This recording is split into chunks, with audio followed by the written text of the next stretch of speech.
Gary. Yeah. This is called J. Stalker.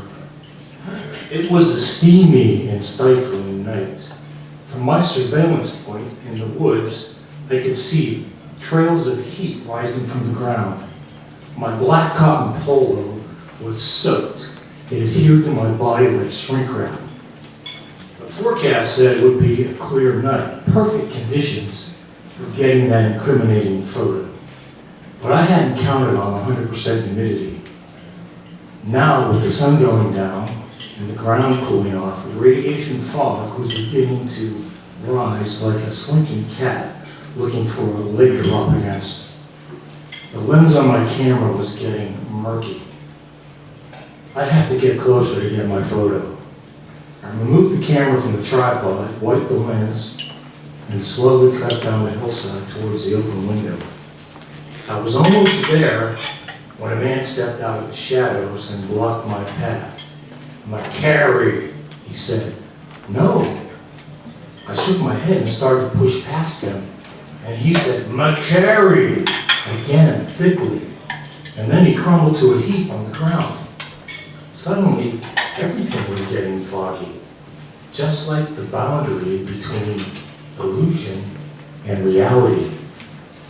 Folks, is this feeding your Noir appetite? I have to confess that this is what I dream about. The reality is, I'm only a private investigator working in the peaceful town of Oxford, Pennsylvania. Nothing noir in my day-to-day, but the rent was in my price range, so I set up shop. My business is so quiet that I don't carry a gun. But I have to take work wherever I can find it, which leads to some unusual undertakings. Back in the pulp days, they referred to detectives as gumshoes because their day was walking the streets and interviewing eyewitnesses and suspects. I do a lot of knocking on doors and asking questions, and when I get outside of Oxford in the countryside, I have to watch where I step. No gumshoe, more like horseshoe. An Amish farmer hired me to find out who used orange paint to write "kick me" on the buttocks of his favorite carriage horse. It was his rebellious teenage daughter who was upset when she wasn't permitted to attend art classes. Then there was the morning coffee group who had nothing better to do than dream up conspiracy theories. They hired me to investigate the origins of the Oxford parking garage. Their suspicion was that it was a concrete cult paying homage to the god Granite. Why else would they erect a multi-level garage in Oxford? Some nudist sun worshippers were behind it.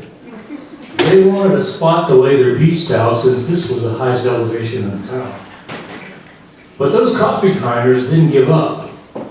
They paid me a second time to investigate the October 2023 devastating fire that took down an entire block in Oxford. Their thought was somebody wanted to make space for a second parking garage.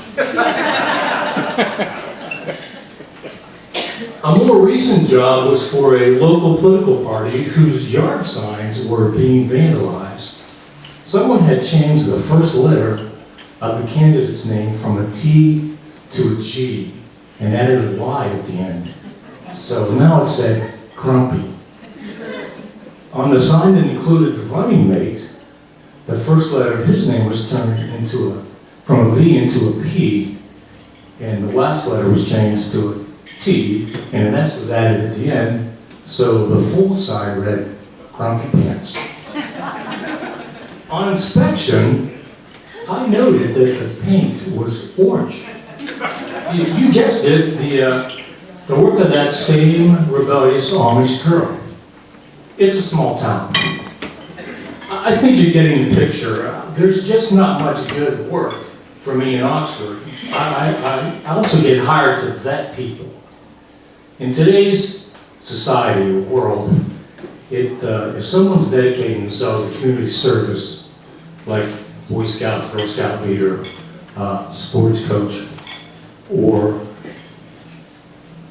community service, or Catholic priest, they're under suspicion for other motives. So a few weeks back, the manager of the Oxford Public Library called me into her office. Do you know this man? She asked me, pointing to a magazine cover. He's applied for a job in the children's library. That's Jim Kennedy. He's a volunteer for your library, and he's also the local Santa Claus. Oh no. No, don't go there. Even the hint of suspicion stinks.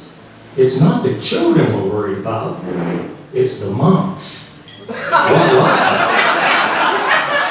Some rumor mongers are accusing him of adultery. I need you to confirm the accusations or exonerate him. It's a job, and I took it. So I began surveillance. I watched Jay and Melissa Kennedy walk their granddogs together through the development where they lived. I observed Jay in his Santa Claus suit, visiting charities and church events. I saw him donate his own money to struggling single mothers. But there was no reciprocation, no tit for tat, only gratitude. Then one day, I watched him go about his business in the library. I lost sight of him between the tall bookshelves, but heard voices from the next row over. It was Jay's voice as well as a young female voice. What about the underpants? Take them off. Let me show you where the Homer goes. I slowly turned the corner and looking down saw the back of Jay's leg sliding across the floor. I needed to make my report to the library manager right away. No point dragging this out. I shared my observations and ended with the last one. Just the other day, Jay assisted a young library intern. She overturned a cart full of books that needed to be reshelved. They were scattered all over the floor. Embarrassed, she was trying to hide it by shelving them right away and incorrectly. Jay stopped her from putting Captain Underpants by Dave Pilkey in the wrong section with the mystery novels, and he helped her find the right spot to shelve Homer's Iliad. The man has a good heart. I recommend you give him the job. Surprise, even the wire can have a happy ending. Thank you.